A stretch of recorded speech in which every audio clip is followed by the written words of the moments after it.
নমস্কার বন্ধুরা, কেমন আছেন সবাই? আশা করি ভালো আছেন, আমিও ভালো আছি। আজকের ভিডিওটি হলো 7 10 7 77। 7-এর পিঠে 7, 7 10 7 77।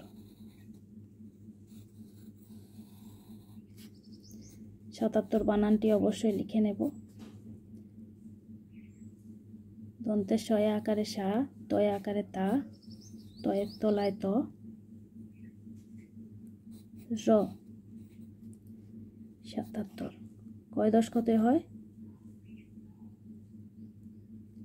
7 দন্তের শয়ে আকার তো 7, দ তালি বর্ষ 10, আবারও দন্তের শয়ে আকার তো 7। আমাদের খুব সহজ মনে হলো, বাচ্চার কাছে মোটেও সহজ নয়। একটু মাথা ঠান্ডা রেখে ভালোভাবে বুঝিয়ে যদি বাচ্চাকে করানো যায় তাহলে আমাদেরই মায়েদের আসলে খুব সুবিধে হবে, বা যে গার্জেন পড়াচ্ছেন তার খুব সুবিধে হবে। বাচ্চাকে একবার যদি বিগড়ে যায়, বাচ্চা চট করে কিন্তু লিখতে চায় না। 7 10 7 77। ভিডিওটি যদি ভালো লাগে বা আমার কোনো কথায় যদি খারাপ লেগে থাকে বা ভালো লেগে থাকে অবশ্যই জানান।